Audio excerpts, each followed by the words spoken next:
एक सूर्य नारायण भगवान का अनन्य भक्त रहता है जिसका नाम है सत्राजित। यह सत्राजित सूर्य नारायण भगवान की अनन्य भक्ति करता है। एक दिन सूर्य नारायण भगवान इसकी भक्ति से प्रसन्न हो गए और सूर्य नारायण भगवान ने सत्राजित को दर्शन देकर के कहा, तुझको हम मांगो क्या चाहिए? सत्राजित हाथ जोड़ करके कहने लगा, प्रभु कुछ नहीं, बस आपकी कृपा दृष्टि बनी रहे, आपका आशीर्वाद बना रहे और इसके अलावा कुछ नहीं चाहिए।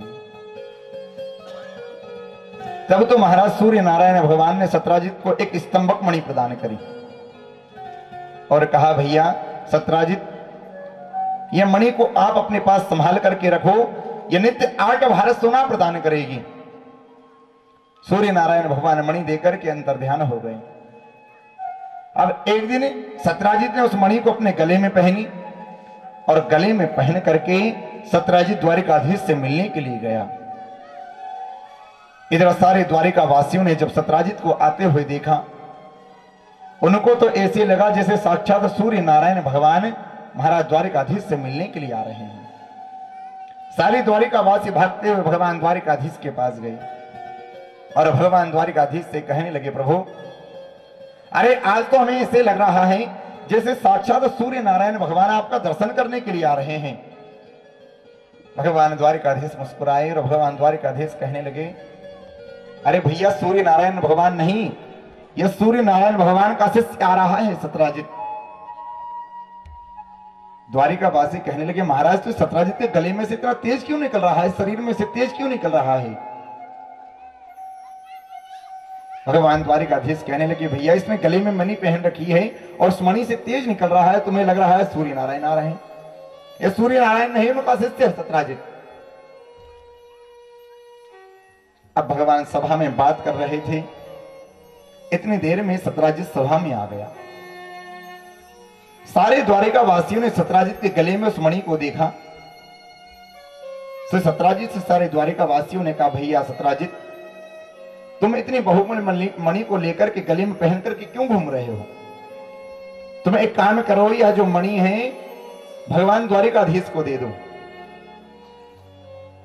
सत्राजित कहने लगा, वाह महाराज, मैंने मेरे इष्ट देवता की भक्ति करी, मेरे इष्ट देवता की मैंने तपस्या करी और मेरे इष्ट देवता ने मुझे प्रसन्न होकर के यह मणि प्रदान करी और आप कह रहे हो यह मणि मैं द्वारिकाधीश को दे दूं?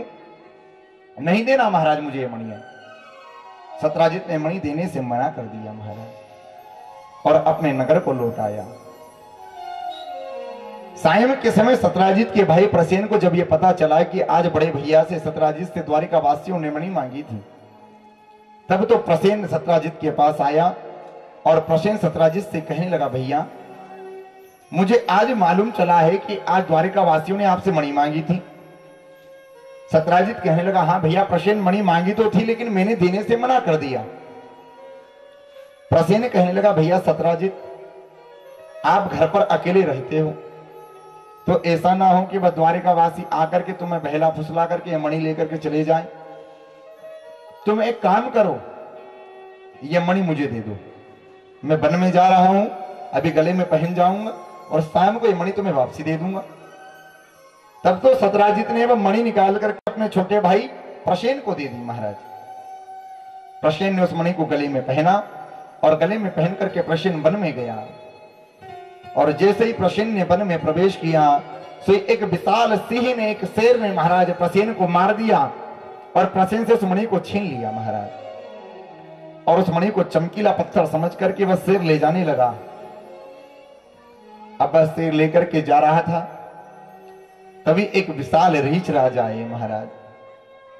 उन रीछ राज ने उस शेर को समाप्त कर दिया और शेर को समाप्त करके उस शेर से महाराज उस सिंह से उस मणि को छीन लिया और रीछ राज ने उस मणि को छीन करके गुफा में लेकर के गए और अपनी कन्या जामवती को दे दी और कह दिया, बेटी तेरे दहेज में देने के लिए मेरे पास कुछ नहीं है, यह चमकीला पत्थर ही तेरा दहेज होगा। वह मणि महाराज उन रीछ राज ने, उन जामवंत जी ने अपनी कन्या जामवती को दे दी महाराज। अब इधर 2 दिन बीत गए, ना घोड़े का पता है ना प्रसेन का पता है। सत्राजित को तो चिंता होने लगे। कि भैया हमारा छोटा भाई प्रसेन 2 दिन से मणि को गले में पहन करके वन में गया, अभी तक आया नहीं। अब तो सत्राजित सोचने लगा कि भैया हो ना हो, मैं अभी यह मणि पहन करके द्वारिकापुरी गया था, सारे द्वारिका वासियों ने मुझसे मणि मांगी थी, मैंने देने से मना कर दिया। सो मुझे लगता है कि उस द्वारिकाधीश को पता चल गया होगा कि मेरा भाई प्रसेन इस मणि को गले में पहन करके वन में गया है। सो हो ना हो, ये द्वारिकाधीश ने मेरे भाई को मरवा करके मणि को छीन लिया।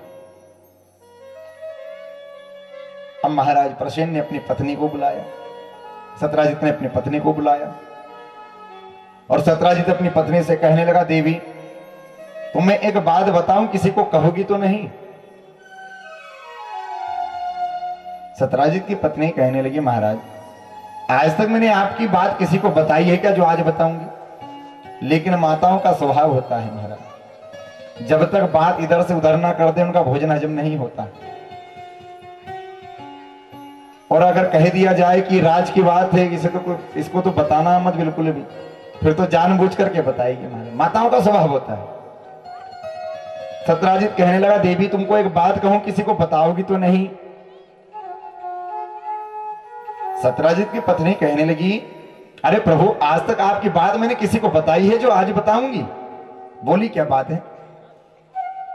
सत्राजित कहने लगा, नहीं देवी मैं तुम्हें ऐसे नहीं बता सकता। तब तो सत्राजित की पत्नी ने कसम खा ली कि प्रभु मैं तुम्हारी कसम खाती हूं, मैं किसी को नहीं बताऊंगी। लेकिन कितने ही कसम खा ले, माताओं को जब तक महाराज बताएगी नहीं एक दूसरे को उनका भोजन हजम नहीं होता, यह स्वभाव होता है। अब महाराज सत्राजित की पत्नी ने कसम खा ली कि प्रभु मैं आपकी सौगंध खाती हूं, मैं किसी को बात नहीं बताऊंगी। और देखो भैया, श्रीमद् भागवत की कथा कहती है कि कसम खाना है तो कैसी कसम खाई जाए। आजकल लोग छोटी छोटी बातों पर कसम खा लेते हैं, झूठी कसम खा लेते हैं। तो भैया भागवत कहती है कि कसम कैसी खाई जाए? कसम ऐसी खाओ कि महाराज कसम भी लग जाए और महाराज कसम भी ना लगे और सारा काम भी हो जाए, ऐसी कसम खाओ। ध्यान पूर्वक सुनना, मैं आपको बताता हूं कसम कैसी खाई जाती है। 2 भाई थे, एक का नाम था रामू और एक का नाम था श्यामू। ध्यान पूर्वक सुनना। अब दोनों भाइयों के मन में जलेबी खाने की इच्छा प्रकट हुई कि चलो भैया जलेबी खाई जाए। जीवन में कभी जलेबी नहीं खाई उन्होंने। दोनों के मन में इच्छा हुई कि चलो भैया जलेबी खाई जाए। फिर सोचा कि भैया पैसे तो है नहीं, दुकानदार को पैसे क्या देंगे। तो दोनों भाइयों ने सोचा कि चलो भैया आज जलेबी बनते हुए देखाते हैं और जिस रोज पैसे आएंगे उस रोज जलेबी खा करके आ जाएंगे। आज बनते हुए दिखाते हैं जलेबी बनती कैसे है, आज तक देखी भी नहीं जलेबी कैसे बनते हैं। तो आज जलेबी बनते हुए दिखाते हैं और जिस रोज पैसे आएंगे उस रोज खा करके आ जाएंगे। अब दोनों भाई पहुंच गए महाराज होटल पर। अब इधर महाराज हलवाई बढ़िया शुद्ध घी में बढ़िया जलेबी उतार रहा था। दोनों भाई टुकुर टुकुर खड़े होकर के दूर से देखने लगे। अब दोनों भाई ने अपने मन को बड़ा कंट्रोल किया, पर महाराज जलेबी की शुद्ध घी में जब जलेबी उतर रही थी सोई बड़े भाई रामू से रहा नहीं गया। रामू सोचने लगा कोई दुकानदार पहले पैसे तो मांगेगा नहीं, पैसा बाद में मांगेगा। तो उन्होंने कहा पहले जलेबी खा लो, बाद में जो होगा वो देखा जाएगा, मारेगा और काम करवाएगा, इससे ज्यादा और क्या करवाएगा दुकानदार। उन्होंने कहा पहले जलेबी खा लो, बाद में जो होगा वो देखा जाएगा। अब महाराज रामू पहुंच गया दुकान पे। दुकानदार से पूछा, शेख जी जलेबी कैसी दी? शेख जी ने कहा 20 रुपए किलो। रामू कहने लगा 250 ग्राम दे दो। शेख जी ने बढ़िया 250 ग्राम गरम गरम जलेबी दी। रामू जाकर के चेयर पे बैठ गया, टेबल पर बैठ गया, जलेबी खाने लगा। छोटे भाई श्यामू ने देखा कि रामू के पास तो पैसे थे नहीं, फिर ये जलेबी कैसे खा रहा है। अभी मैंने इससे पूछा तो बोल रहा था मेरे पास पैसे नहीं है, तो फिर ये जलेबी कैसे खा रहा है। उन्होंने कहा जो गति इसकी होगी वो गति मेरी भी होगी, मैं भी जलेबी खाऊंगा। इसको मार पड़ेगी तो मैं भी मार खा लूंगा, मैं भी काम करवा दूंगा दुकान वाले का थोड़ा बहुत कुछ। अब छोटा भाई भी पहुंच गया श्यामू। श्यामू ने शेख जी से पूछा, शेख जी जलेबी कैसी दी? शेख जी ने कहा 20 रुपए किलो। उन्होंने कहा 250 ग्राम दे दो। अब छोटे भाई श्यामू ने भी 250 ग्राम जलेबी ले ली। अब जाकर के श्यामू भी बैठ गया चेयर के ऊपर, जलेबी खाने लगा। अब इधर देखो, रामू की जलेबी खत्म हो चुकी थी, क्यों पहले लेकर के बैठ गया था वो। रामू की जलेबी खत्म हो गई, सो रामू ने कागज की घड़ी करी, डिब्बे में फेंक करके रामू जाने लगा। दुकानदार ने पूछा भैया पैसे? सोई रामू कहने लगा, अरे सेठ जी मैं आपकी दुकान पे आया, आपसे मैंने जलेबी का भाव पूछा, आपने कहा 20 रुपए किलो, मैंने आपको 10 का नोट दिया, लाओ 5 रुपए मुझे वापसी दो। सेठ जी ने कहा, अरे भैया मुझे पागल मत बनाओ, तुम आए, तुमने आकर के केवल भाव पूछा और पैसे दिए नहीं, जलेबी खा ली।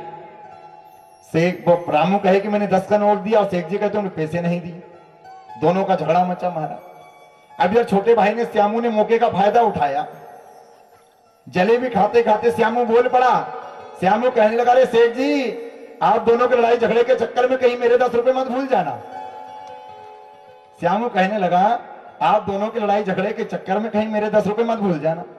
अब सेठ जी ने सोचा भैया गलती एक से हो सकती है, 2 से गलती नहीं हो सकती। तो सेठ जी कहने लगे, नहीं नहीं भैया तुम्हारे 10 रुपए तो याद है, लेकिन इसने 10 रुपए नहीं दिए। अब दोनों का झगड़ा मचा। शेख जी कहे तुमने पैसे नहीं दिए, रामू कहे मैंने 10 का नोट दिया है।